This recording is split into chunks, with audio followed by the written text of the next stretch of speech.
Assalamualaikum warahmatullahi wabarakatuh. Perkenalkan, nama saya Sulistianingsih dengan akhir NIM 123 dari kelas 6C Perbankan Syariah. Tujuan pembuatan video ini untuk memenuhi tugas akhir mata kuliah Sistem Informasi Manajemen. Dalam video ini saya mengangkat judul Analisis Sistem Keamanan Aplikasi Bukalapak setelah terjadi phishing. Analisis sistem keamanan aplikasi Bukalapak setelah terjadi phishing. Layanan Bukalapak hadir dengan banyak memberikan manfaat untuk para penjual dan pembeli, tapi tidak dapat dihindari bahwa dampak negatif juga ada di dalam manfaat kemudahan layanan Bukalapak. Terdapat beberapa tindak kejahatan penipuan di dalam layanan Bukalapak, seperti contohnya kejahatan cyber. Berikut ini merupakan contoh bentuk-bentuk phishing yang terjadi di Bukalapak. Yang pertama, ada bentuk phishing melalui chat WhatsApp. Bentuk phishing selanjutnya yaitu ada penipuan dalam transaksi palsu.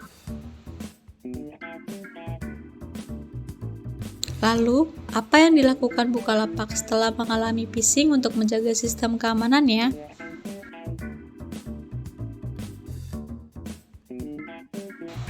Saat ini, Bukalapak menerapkan sistem perlindungan berlipat ganda saat menerima, menyimpan, menggunakan, dan mengolah data pengguna. Kemudian, Bukalapak juga menyimpan data-data sensitif para pengguna seperti KTP menggunakan storage khusus dalam waktu tertentu dan dapat secara otomatis terhapus untuk melindungi privasi usernya. Bukalapak juga sudah mulai menerapkan artificial intelligence atau AI untuk beberapa keperluan internal dan pengguna aplikasi Bukalapak. Bagaimana para pengguna Bukalapak meminimalisir kejahatan data?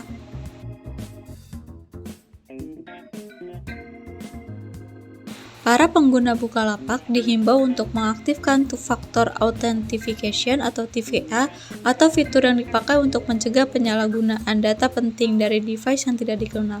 Kemudian mereka juga dihimbau untuk memverifikasi akun secara berkala dan mengganti sandi secara rutin. Lalu, mereka juga dihimbau untuk tidak memberikan informasi data pribadi kepada siapapun.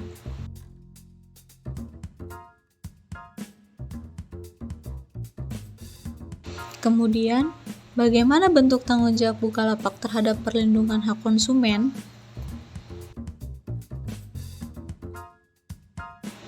Dalam situs resminya, Bukalapak membuat kontrak mengenai pertanggungjawaban terhadap kerugian hak konsumen. Kontrak yang pertama, Bukalapak tidak bertanggung jawab atas pemberian data serta informasi pribadi pengguna yang dilakukan oleh pengguna, termasuk yang dilakukan antar pengguna. Kontrak kedua, Bukalapak bertanggung jawab atas sistem Bukalapak, perlindungan, dan pengamanan rahasia data pribadi, serta memberitahukan pengguna dalam hal ketika terjadi kegagalan dalam perlindungan data pribadi melalui email pengguna yang terdaftar pada sistem Bukalapak. Kontrak yang ketiga, dengan adanya persetujuan pengguna, pengguna melepaskan hak atas klaim, kerugian, tuntutan, dan gugatan yang akan mungkin terjadi pada perolehan, penyimpanan, penggunaan, pemanfaatan, dan pengungkapan data termasuk data pribadi dalam sistem Bukalapak. Kontrak keempat, Bukalapak tidak bertanggung jawab atas kebocoran data yang terjadi diakibatkan keadaan memaksa.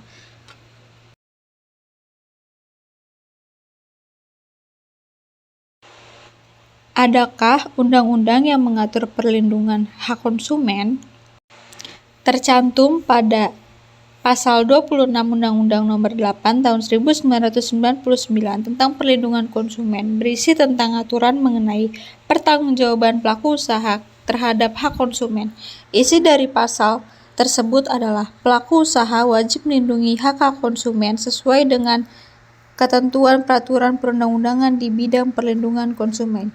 Sudah jelas bahwa diwajibkan untuk melindungi hak konsumen tertera dalam peraturan perundang-undangan, tetapi masih bisa tidak ditaati dan melemparnya ke pihak lain. Kemudian, jika masih tidak adanya itikat baik, maka konsumen dapat mengajukan gugatan melalui pasal 38 ayat 1 Undang-Undang ITE Nomor 11 Tahun 2008 menyatakan bahwa setiap orang dapat mengajukan gugatan terhadap pihak yang menyelenggarakan sistem elektronik atau menggunakan teknologi informasi yang menimbulkan kerugian. Konsumen harus membuktikan bahwa terjadi kelalaian dalam platform tersebut.